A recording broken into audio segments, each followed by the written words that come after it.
curso de técnica cirúrgica, eu vejo que ele é importante para os estudantes de veterinária, por quê? Porque é uma oportunidade de treinar habilidades cirúrgicas práticas, né? A gente vê que a maior parte das faculdades acaba tendo muito conteúdo teórico e o estudante não tem a oportunidade de treinar, de colocar a mão na massa ali na real. E a gente sabe que a cirurgia não é uma disciplina teórica, é uma disciplina que exige treino. E é isso que eu sinto que os estudantes vêm fazer aqui com a gente: treinar, treinar e treinar. O veterinário que já é formado vem para o curso de técnica cirúrgica para conseguir lapidar informações que ele já tenha, pegar novas informações de forma rápida, detalhada e conseguir treinar de forma prática tudo aquilo que ele ou não faz por insegurança ou que ele quer aprender a fazer para começar a trabalhar de uma forma nova dentro da sua rotina.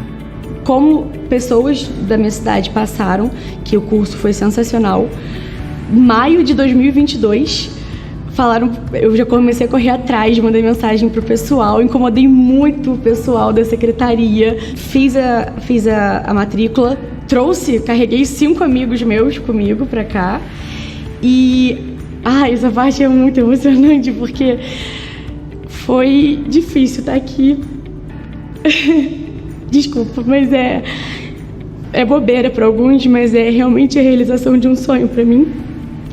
Eu tô nesse sonho desde maio, como dito, e quando chegou janeiro que eu falei, chegou, é agora. E falei, eu consegui, porque às vezes questão financeira, né, da gente estar em outro lugar, eu sou do Rio, então vir para São Paulo em outro lugar, mas deu tudo certo, então o sonho se realizou, concretizou, eu formei na técnica intensivo de técnica cirúrgica, tá aqui e se eu fosse vocês, eu vinha também, porque vale muito a pena e eu tô falando de todo o coração, tá, gente? Eu tô me sentindo muito mais segura para poder fazer agora as técnicas que eu aprendi aqui. Formei!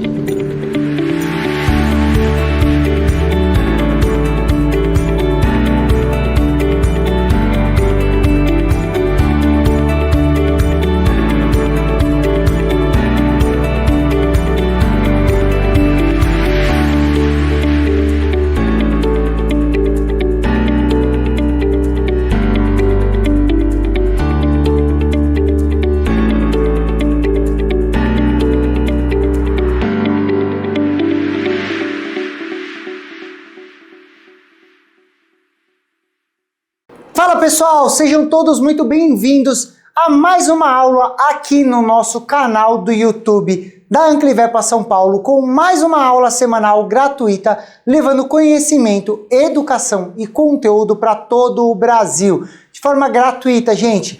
A nossa intenção é compartilhar conhecimento, levar conhecimento técnico para todos os médicos veterinários do Brasil, para que a gente possa, assim, melhorar a medicina veterinária e, de graça, gente, aqui não precisa pagar nada, basta se inscrever no canal para poder receber as notificações toda vez que um vídeo novo for postado aqui na nossa timeline, tá? E quem fala aqui para vocês sou eu, Daniel Jarrugi, médico veterinário cirurgião, diplomado pelo Colégio Brasileiro de Cirurgia e atual coordenador do Núcleo de Cirurgia da Anclivepa São Paulo e atual presidente do Colégio Brasileiro de Cirurgia. E pessoal, por que eu tô aqui hoje falando para vocês? Gente, eu tô aqui para falar para vocês de um assunto muito legal, tá? Hérnias. Pô, Daniel, mas você gosta de hérnias? Putz, adoro hérnia, opero muita hérnia, operei muita hérnia durante toda a minha vida, tá? E eu vou tentar trazer aqui para vocês um pouquinho do meu conhecimento e das coisas que a gente fez ao longo da nossa vida, tá? Mas antes disso, antes de eu começar a falar um pouquinho de mim, eu quero saber aqui de vocês, da onde vocês estão nos ouvindo, qual canal, da onde nós estamos se comunicando, tá? Posta aqui e depois que você escrever da onde você está me ouvindo, eu preciso que você faça uma coisa, gente. Tá vendo essa setinha aqui, ó, de encaminhar? Essa é a hora de você encaminhar esta live para qualquer amigo seu que goste de cirurgia, para qualquer cirurgião, para aquele grupo da sua faculdade, para aquele seu grupo de trabalho, para que a gente possa tentar dar uma atualizada e lapidar alguns conhecimentos que nem sempre são feitos dessa forma exata em que nós passamos aqui. Tudo bem? E bom, gente, antes de eu começar a falar aqui da live e falar do assunto, eu quero trazer para vocês aqui o livro do grande professor André Lacerda de Abreu Oliveira, o mestre dos mestres, o cara que, na minha singela opinião, é o melhor cirurgião do país, tá? E tô trazendo aqui, gente, o livro dele, e dentro do livro dele eu tive a felicidade de escrever um capítulo aí sobre hérnias, né? Um capítulo que foi muito legal, feito a duas mãos aí por mim e pelo Cauê Toscano, com muito do nosso conhecimento, muito da atualidade e das coisas atuais da literatura, para tentar trazer para vocês o que tem de mais moderno no Brasil, tá bom? Gente, seguindo aí, vamos falar um pouquinho de hérnias, tá? E eu preciso que vocês entendam, primeira coisa, tá? O que é uma hérnia? Por quê? Existem as hérnias verdadeiras e as hérnias falsas. Muitas vezes a gente fala que tudo é hérnia. Então, por exemplo, uma ruptura diafragmática, nós comumente chamamos de hérnia diafragmática, tá? Hérnia perineal é uma hérnia verdadeira? Tem gente que diz que sim, tem literatura que diz que não, enfim, todo mundo chama de hérnia, tá? Hérnia de hiato é uma hérnia de verdade, né? Então, gente, existem muitos diz que me diz, mas existem algumas coisas que são bem básicas sobre hérnia, tá? Primeira coisa, para ser uma hérnia verdadeira, as hérnias verdadeiras são compostos de 3 estruturas, tá? Um anel herniário, um saco herniário e um conteúdo herniário, tá? Por que eu tô falando isso, gente? Porque independente do que a gente pode chamar de hérnia, hérnias verdadeiras são compostas por esses 3 componentes, tá bom? Então eu já começo aqui falando para vocês que uma hérnia diafragmática não é uma hérnia, é uma ruptura do diafragma do paciente, tá? Então é uma ruptura diafragmática. Pô, Daniel, mas comumente a gente chama de hérnia diafragmática. Tudo bem, gente, não vai fazer diferença, tá? Mas como a nossa ideia aqui é trazer conteúdo técnico de qualidade, você precisa entender o que é uma hérnia de verdade, tá? E eu tô aqui falando nessa aula sobre hérnias abdominais verdadeiras. E para ser hérnia abdominal verdadeira, precisa ter o quê? Olha lá, ó. Anel herniário, saco herniário, essa fina camada de tecido que você está vendo aqui, ó, que reveste o conteúdo, e lá dentro eu tenho que ter conteúdo herniário, tudo bem? Para ser uma hérnia verdadeira eu tenho que ter anel herniário, saco herniário e conteúdo herniário. Portanto, gente, já adianto aqui para vocês, quando eu faço uma cirurgia e abre a musculatura, a gente chama, entre aspas, de hérnia incisional. Hérnia incisional é uma hérnia verdadeira? Não, tá? Aqui nós estamos falando de hérnias abdominais. Hérnia perineal, em que eu tenho uma fragilidade do diafragma pélvico, o diafragma pélvico se abre, é uma hérnia verdadeira? Teoricamente não, tá? Algumas literaturas consideram como uma hérnia verdadeira, porque falam que a pseudofibrose que acontece em volta do saco herniário da hérnia perineal é considerado um saco herniário, tá? Aquela pseudofibrose, tá bom? Mas, para mim, no meu entendimento e na maior parte das literaturas, não é uma hérnia verdadeira, tá? Essa é uma hérnia verdadeira. E aonde a gente tem as hérnias verdadeiras abdominais?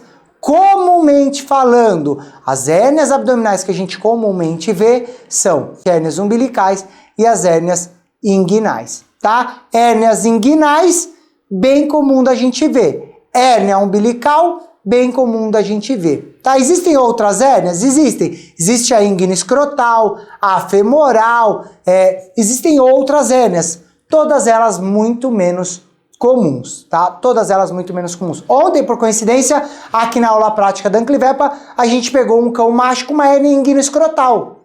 Mas, gente, é muito incomum, tá? O mais comum são as hérnias umbilicais e as hérnias inguinais aqui com o número 6 e 3 respectivamente, dentro dessa imagem que eu estou trazendo para vocês. Essa é uma imagem de literatura bem comum da gente ver, tá? Mas vamos começar aqui falando das hérnias umbilicais. Gente, primeiro, por que a gente tem a hérnia umbilical? A gente tem a hérnia umbilical porque na vida fetal, o canal umbilical é aquela região, né, como tá aí na imagem, que vocês conseguem ver aqui, ó. Opa, deixa eu ampliar aqui, ó. Essa região aqui em que passam os grandes vasos para nutrir o feto na vida embrionária. O que deve acontecer? Depois que o paciente nasce, a gente deve ter uma regressão espontânea desse anel e ele se fechar por completo, tá? O que é comum a gente ver, não é normal. O normal é que o canal se feche. O que é comum a gente ver? Isso daqui, ó. Um aumento de volume na região da cicatriz umbilical. Um defeito no fechamento. Uma falha no fechamento. E essa falha no fechamento pode levar à passagem de vísceras. Se eu tenho uma falha no fechamento, eu tenho um anel.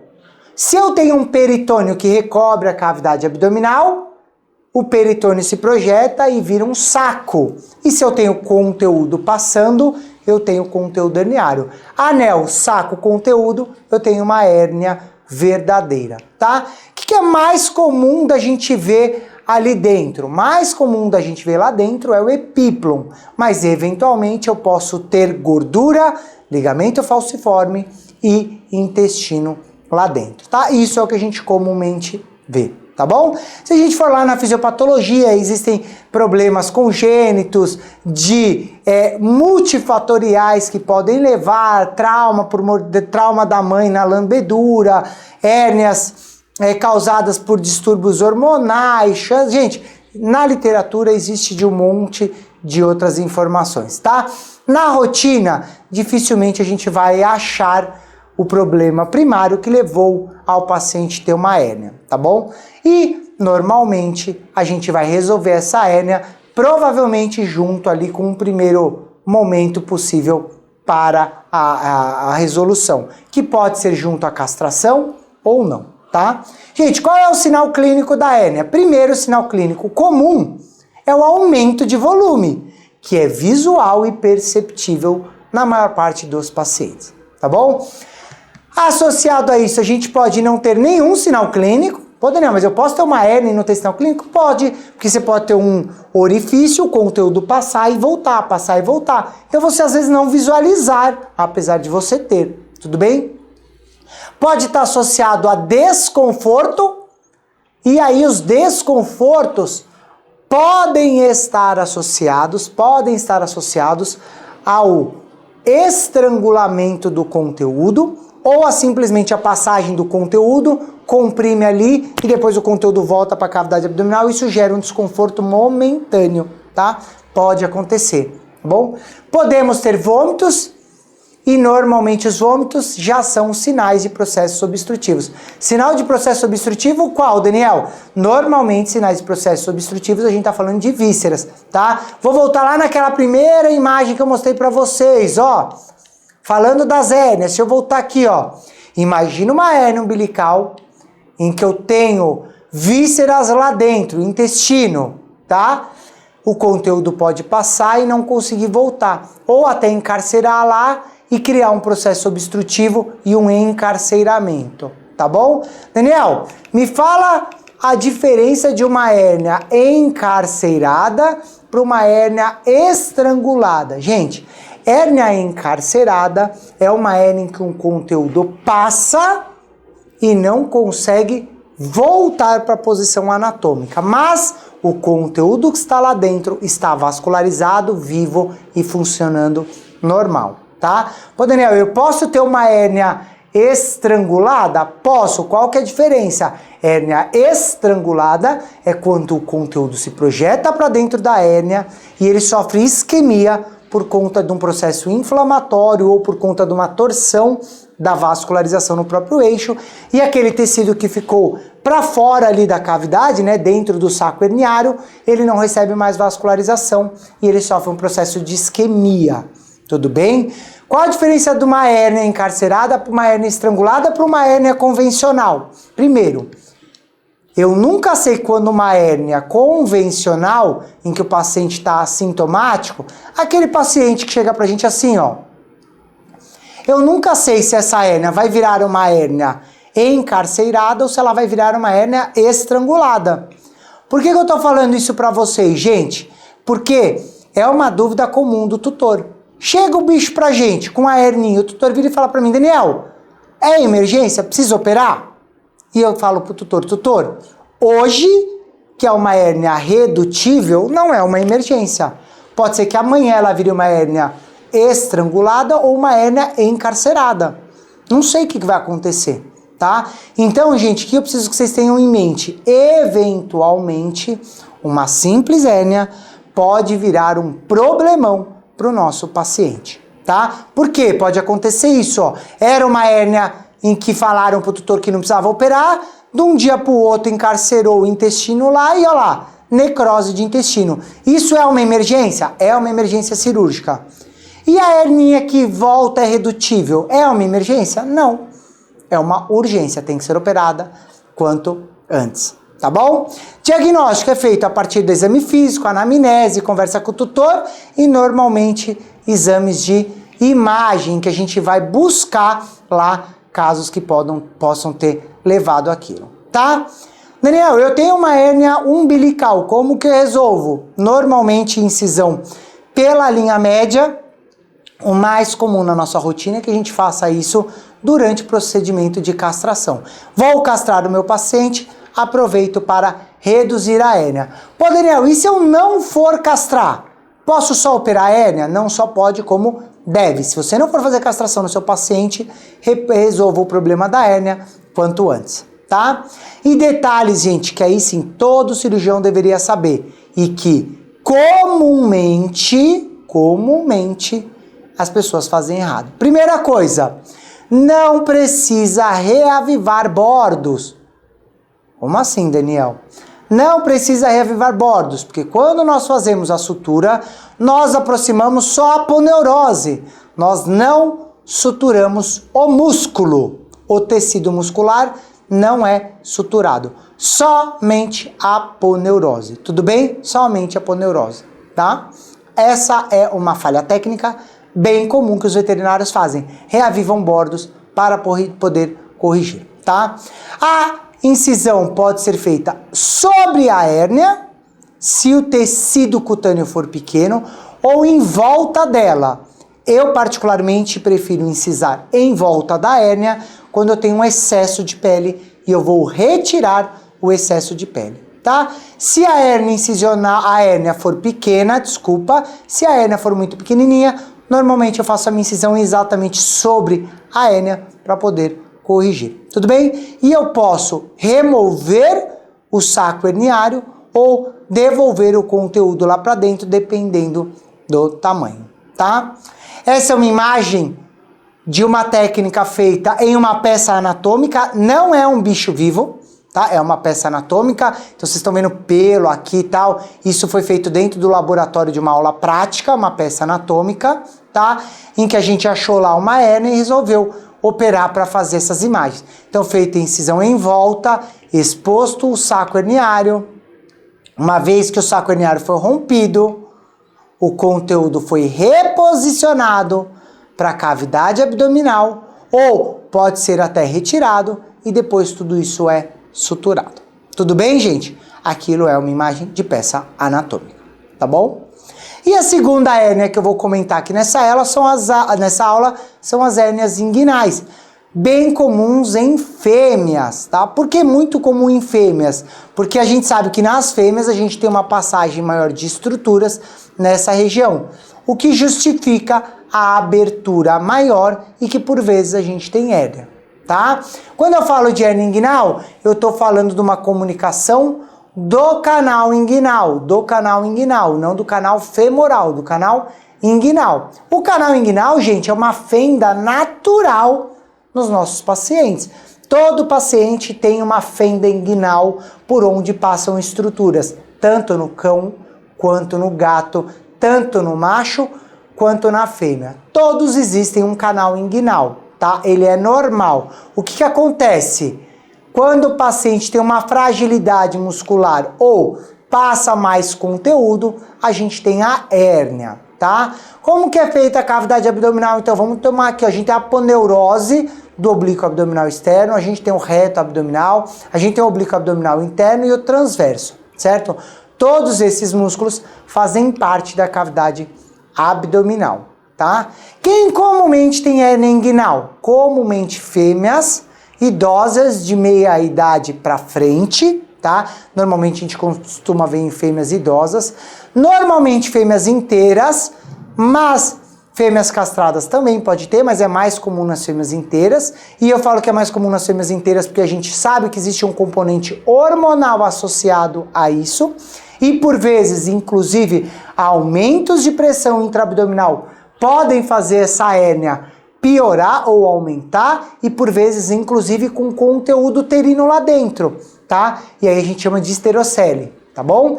E a gente cansa de pegar pacientes aqui no hospital com gestação dentro do canal inguinal. Não é incomum a gente ver gestação dentro do canal inguinal. Isso acontece, começa a aumentar a pressão abdominal, o conteúdo sai por onde dá, sai pelo canal herniário, tá bom? O que a gente vê no canal herniário de machos, tá? Então por aqui passa o testículo, na descida do testículo para o abdômen, cordão espermático, artéria e veia pudenda externa e o processo vaginal, tá? Que é por onde passa aqui o cordão espermático. Tudo bem? E nas fêmeas? Nas fêmeas eu tenho artéria e veia pudenda externa e aqui dela saem a epigástrica superficial caudal e por vezes aqui a gente tem o nervo gênito-femoral, né? E por vezes a gente tem o processo vaginal e o ligamento redondo do útero saindo por essa estrutura, tá? Por isso é muito mais comum a gente ver o canal inguinal da fêmea mais aberto que do macho. Lembrando que essa fenda, ela é natural. Todos os animais têm, tá? O que é o comum na hérnia inguinal? Um aumento do volume desse canal com projeção das vísceras para fora, tá bom? Daniel, quais diagnósticos diferenciais eu tenho? Neoplasia mamárias, lipomas, menos comum hematomas e abscesso. Pô, Daniel, mas dá para confundir neoplasia mamária com hérnia inguinal? Olhem vocês essa imagem. Um aumento de volume no canal inguinal. Aqui vocês estão vendo por coincidência um macho, né? Então, um pouco comum é a neoplasia mamária. Mas pensa numa fêmea com aumento de volume inguinal. Dá para bater o olho e saber se é um tumor de mama ou uma hérnia inguinal? Só de bater o olho, impossível. Então a gente precisa fazer exames para confirmar esses diagnósticos. E quais exames a gente faz? Normalmente, ultrassonografia é o exame que me fecha o diagnóstico e me confirma falha da abertura da musculatura inguinal, vísceras na cavidade e aí bora para a cirurgia, né? E aí vocês estão vendo, ó, uma fêmea com aumento de volume unilateral no canal inguinal. Olha o excesso de pele que tem aqui, tá? Aqui incisão feita exatamente sobre a hérnia, com abertura do canal inguinal e olha quanto intestino lá dentro do canal inguinal, tá? Olha a outra fêmea aqui que tinha um útero dentro do canal inguinal, um útero dentro do canal inguinal, tudo bem? Esses são casos que a gente pega, tá? E aí mostrando aí fotos de livro, né? A gente pode fazer o acesso tanto pela linha média quanto pelo canal inguinal e também, inclusive, eu posso abrir a linha média para ajudar a reduzir o acesso pelo canal inguinal. Isso também pode ser feito, tá? Faz lá a retirada do saco herniário e o reposicionamento do conteúdo, se for possível, tá bom? Lembrando que no fechamento do canal inguinal, eu preciso deixar um espaço aqui embaixo, aqui, né, nos machos, lá nas fêmeas, eu preciso deixar um espaço aqui embaixo, porque normalmente, olha aqui, ó, opa, aqui, ó, eu tenho uma estrutura passando lá embaixo. Se eu fechar toda a minha fenda inguinal, eu vou fazer isquemia da vascularização lá para baixo. Portanto, sempre que eu faço uma cirurgia de hérnia inguinal, eu preciso deixar um orifício lá embaixo para passar a minha vascularização normal, que tem que ser um orifício pequeno o suficiente para não passar nenhum conteúdo de dentro da cavidade abdominal para fora e grande o suficiente para não estrangular os vasos que estão passando no canal inguinal. Beleza, gente? Tá? Existem outras possibilidades utilizando lá o músculo sertório para poder ajudar no fechamento, mas são muito menos comuns. E outra possibilidade também que a gente tem é a utilização de telas, tá? Pô, Daniel, outra hérnia abdominal que pode acontecer, hérnia inguino-escrotal, mas essa eu vou deixar para outra live em outro momento, tá? Daniel, se eu não conseguir fechar só com rafia, eu posso utilizar uma prótese para fechar a hérnia? Pode. Existem as possibilidades de usar telas de polipropileno, pericárdio bovino, cartilagem auricular e tantas outras telas que existem disponíveis no mercado, tá? Eu particularmente odeio usar tela, mas aí sou eu, Daniel, que odeio usar tela, eu prefiro sempre fechar de forma autógena com tecidos do próprio paciente, sempre que possível utilizando o próprio músculo, tá? Significa que não uso tela? Não. Ou que tá errado? Não. Tem um monte de trabalho que traz a eficácia do uso de tela para fechamentos de hérnias. Elas podem e devem ser utilizadas quando se faz necessário, tanto para a hérnia inguinal quanto para a hérnia umbilical, tá? Na rotina, normalmente não precisa. Beleza, gente? Bom, espero que tenha ajudado, espero que tenha trazido um pouco de conteúdo para vocês, espero que vocês compartilhem essa aula com colegas de vocês e fiquem de olho, porque a aula da semana que vem está imperdível, eu e Gislaine juntos aqui para trazer o melhor do conteúdo do Consenso da Sava para vocês. Então, eu espero ver vocês na semana que vem numa live imperdível sobre o Consenso da Sava. Um beijo e até a próxima, gente! Olá, eu sou a Maria Mariana, estou formada há 2 anos em Medicina Veterinária. Eu sou de Cacoal, Rondônia. E hoje eu estou concluindo o curso intensivo de técnicas cirúrgicas na Associação Anclivepa de São Paulo. Em novembro de 2023, fiz um curso de imersão de cirurgia em felinos e desde então venho trilhando a minha trajetória na cirurgia. Com o curso de técnicas cirúrgicas, pude aperfeiçoar e desenvolver novas técnicas e melhorar os conhecimentos que já tinham previamente. Eu escolhi a Anclivepa pois é referência na cirurgia e estar aqui pode me proporcionar novos caminhos, novas oportunidades e novas chances. Com certeza eu vou recomendar esse curso para os meus colegas de profissão, pois aqui é um momento onde a gente tem a oportunidade de estar imerso a essa realidade que a gente